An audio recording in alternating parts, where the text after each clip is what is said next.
ini juga banyak terjadi di media sosial ya, yaitu debat kusir, perdebatan-perdebatan yang tidak jelas ya, perdebatan-perdebatan yang tidak punya awal dan tidak punya akhir ya.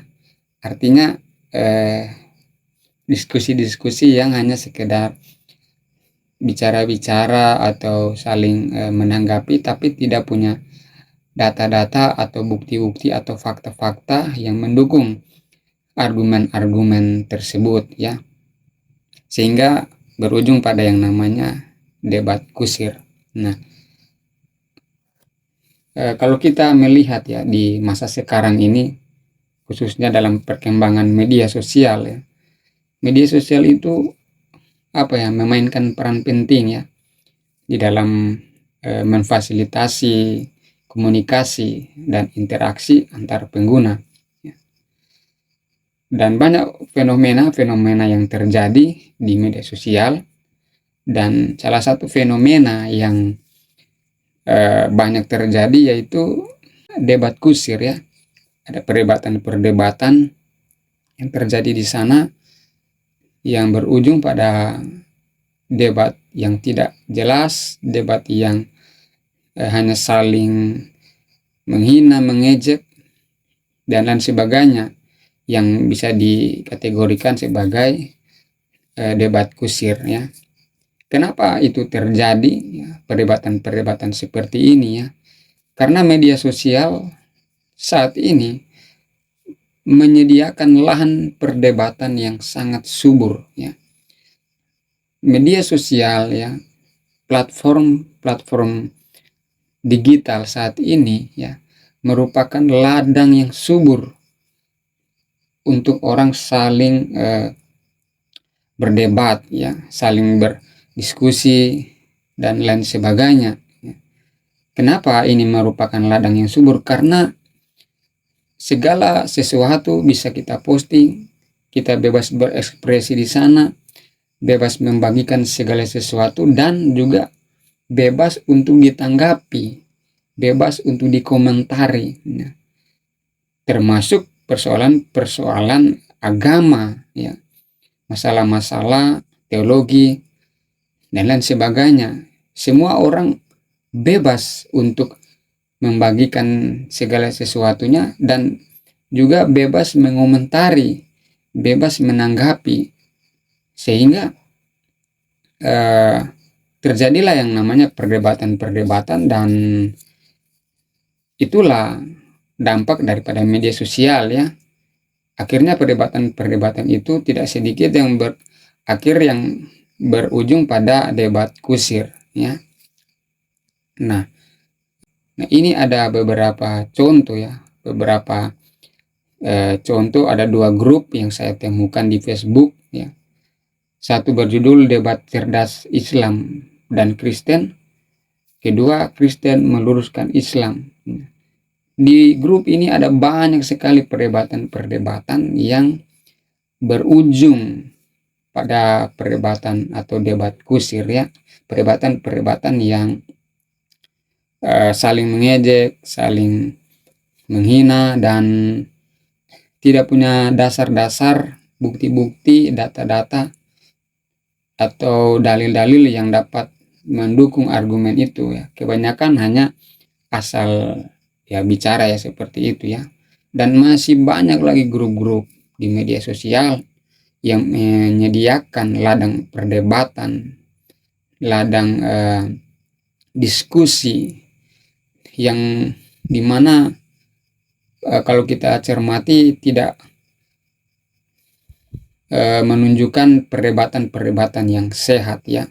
Ya, ada grup-grup di media sosial yang memang diatur sedemikian rupa sehingga menghasilkan suatu diskusi atau debat yang sehat. Tapi kebanyakan saya lihat itu perdebatan-perdebatan yang tidak sehat ya. Seperti pada 2 grup di Facebook yang saya temukan ini ya. Nah, sebenarnya apa itu debat kusir ya? Nah, menurut Kamus Besar Bahasa Indonesia, debat kusir ini adalah suatu debat yang tidak disertai dengan alasan yang masuk akal, ya. Artinya debat yang dilakukan oleh dua pihak tanpa adanya argumen atau pendapat yang logis atau tidak menyertakan bukti atau fakta. Jadi ada dua pihak yang berdebat, saling menanggapi, saling menyerang, tetapi tidak disertakan dengan bukti-bukti atau fakta-fakta yang dapat mendukung argumen-argumen mereka, atau dengan kata lain tidak disertai dengan alasan yang masuk akal, yang logis, yang jelas, ya. Jadi itu menurut Kamus Besar Bahasa Indonesia. Nah, di dalam buku Kemuliaan Hidup, ya, buku kemuliaan, logika kemuliaan hidup ini, di halaman 88, ya, di sana dicatat debat kusir lebih cenderung mempertahankan pendapat masing-masing dengan menonjolkan ego pribadi dengan tujuan sebuah pengakuan bahwa dirinya lah yang paling hebat dan berwawasan, ya. Jadi itu menurut salah satu tulisan di buku ini yang saya kutip. Masing-masing mempertahankan ego, ya, dan merasa diri paling hebat, paling benar, sehingga ya tidak ada akhir yang jelas, tidak ada kesimpulan yang jelas, tidak ada ujung yang pasti. Masing-masing mempertahankan kebenarannya, dan kalau sudah seperti itu, apapun yang kita bilang ya tidak akan diterima lagi oleh lawan bicara, karena masing-masing mengakui atau menganggap dia yang hebat dan paling pintar dan seterusnya, ya. Nah, ada beberapa ciri-ciri debat kusir yang saya catat di sini, ya. Karena debat kusir ini memberi kesan yang kurang baik, maka di sini saya membagikan ada beberapa 4 ciri-ciri debat kusir, ya, yang bisa kita amati, yaitu yang pertama, penggunaan kata-kata kasar atau menghina. Jadi kalau dalam sebuah diskusi, dalam sebuah debat itu ada penggunaan kata-kata kasar atau sudah saling menghina, ya, maka ini juga sudah tidak baik, ya, kalau menggunakan kata-kata kasar atau menghina. Nah, berikut yang kedua itu berfokus pada serangan pribadi daripada argumen, ya. Jadi dia lebih melihat kekurangan seseorang, ya. Dia lebih melihat kekurangan-kekurangan yang ada. Dia lebih kepada pribadi, bukan menanggapi argumen atau gagasan atau ide-ide yang diberikan, tapi hanya melihat kepada pribadi person itu, ya, kepada baik secara personal maupun secara organisasi atau lembaga, bukan lagi menanggapi argumen yang diberikan oleh lawan itu. Nah, yang berikut ciri-ciri debat kusir berikut, yaitu tidak adanya keinginan untuk mencari pemahaman atau mendengarkan pandangan orang lain. Jadi dia tidak mau mendengarkan pandangan orang lain atau masukan dari orang lain, ya. Dia hanya mempertahankan kebenarannya sendiri. Ya, pokoknya dia yang paling benar. Jadi seperti itu, ya. Nah, berikut yang keempat yaitu memberikan argumen tanpa memberikan bukti atau fakta atau data yang valid, ya. Jadi setiap argumentasi dalam debat-debat kusir itu kebanyakan tidak diberikan bukti atau data yang valid, ya.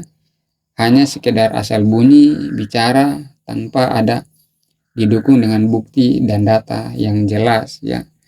Nah, kalau kita tidak memberikan bukti atau data dalam setiap argumentasi kita, maka argumentasi itu akan lemah ya, dan tidak bisa dipercaya. Nah, alangkah baiknya kita memberikan bukti atau data-data yang bisa diuji kebenarannya ya. Nah, di sini ada dampak negatif dari debat kusir di media sosial ya. Ada 4 di sini yang saya catat, yaitu meningkatkan perpecahan dan memperburuk hubungan polarisasi yang ada di masyarakat ya. Jadi yang tadinya sudah ada jarak, sudah ada terbagi kelompok-kelompok, akan semakin jauh lagi jarak itu, akan semakin diperburuk ya hubungan itu karena adanya perdebatan-perdebatan yang tidak sehat seperti ini ya. Bukan semakin mempererat, tapi malah justru semakin memperkeruh keadaan, semakin memperpanjang jarak hubungan antara satu dengan yang lainnya ya. Dan yang berikut, dampak negatif berikut yaitu memperburuk hubungan antar pengguna media sosial yang tadinya berteman baik di media sosial mungkin ya. Nah, karena sudah terjadi perdebatan-perdebatan, maka ya itu akhirnya hubungan itu sudah tidak baik lagi karena perdebatan-perdebatan atau debat kusir yang seperti ini ya. Nah, berikut mendorong intimidasi dan cyberbullying. Nah, ini juga sering terjadi ya, kalau kita lihat di debat kusir di media sosial ya. Saling intimidasi dan saling bully ya. Dan biasanya ini berujung pada pelaporan kepada pihak yang berwajib. Karena sudah biasanya mengeluarkan bahasa-bahasa yang menyinggung sara, bahasa-bahasa yang menghina, mengejek, apalagi itu terkait dengan keyakinan atau agama. Ini masalah yang sensitif. Nah, kebanyakan diskusi-diskusi di media sosial itu, debat-debat kusir itu, akhirnya berujung pada pelaporan atau dibawa ke ranah hukum ya, dan saling intimidasi atau sudah saling mengancam dan lain sebagainya. Nah, ini dampak yang tidak baik ya. Nah, selanjutnya menghambat diskusi yang sehat dan produktif ya. Nah, kita menginginkan suatu diskusi yang sehat, diskusi yang sistematis, produktif, menghasilkan suatu gagasan, pemahaman bersama ya, bukan menghasilkan permusuhan, kebencian dan lain sebagainya ya. Kita menginginkan suatu debat yang sehat ya, bukan debat-debat yang tidak sehat atau yang tidak jelas ya, yang tidak produktif, tetapi menghasilkan sesuatu hal yang bermanfaat ya, sehingga dari hal itu bisa menjadi koreksi bagi kita, masukan bagi kita bisa evaluasi diri ya, dan itu baik bagi kita. Makanya dengan adanya debat-debat kusir ini, maka harapan untuk diskusi yang sehat itu tidak terjadi. Nah, ini ada beberapa tips untuk menghindari terjadinya debat kusir di media sosial ya. Pertama ya, kita tenang dan jaga emosi ya. Memang ketika kita melihat komentar-komentar atau postingan-postingan yang menyinggung, yang menggunakan bahasa-bahasa yang tidak baik ya, kadang kita terpancing emosi kita dan kita juga akhirnya ikut mengeluarkan kata-kata yang tidak baik. Nah, pada poin yang kedua di sini sudah disinggung, jauhi penggunaan kata-kata kasar atau menghina ya. Nah, ini ya, untuk menghindari terjadinya debat kusir itu sebisa mungkin kita tidak menggunakan bahasa-bahasa yang tidak sopan ya, menghina, mengejek, mengolok-olok pengguna media sosial lainnya, khususnya yang berbeda keyakinan dengan kita. Jadi sebisa mungkin kita menghindari bahasa-bahasa yang seperti ini. Nah, marilah kita menggunakan bahasa-bahasa yang baik, yang sopan ya. Berikut fokus pada argumen dan berikan bukti atau data yang valid. Nah, jadi ini sudah saya singgung tadi ya. Jika argumen kita disertai dengan bukti atau data atau fakta yang valid, yang bisa diverifikasi kebenarannya, itu akan membuat argumen kita akan kuat. Sebaliknya, jika kita tidak punya bukti dan data, maka argumentasi kita itu akan lemah. Dan ya, itu akan akhirnya terjadi perdebatan yang tidak sehat ya, atau debat kusir ya. Hanya saling serang asal bunyi dan lain sebagainya. Istilahnya ya pokoknya terima saja. Nah, ini kurang baik ya. Alangkah bagusnya kita punya data-data. Selanjutnya, dengarkan pandangan orang lain dengan pikiran terbuka. Nah, kita mendengarkan pandangan orang bukan berarti kita mengikuti semua yang mereka katakan ya, tapi kita open mind ya. Kita membuka wawasan kita, mendengarkan setiap pandangan orang, pendapat orang, ide-ide, gagasan-gagasan dari lawan bicara kita. Mungkin ketika mereka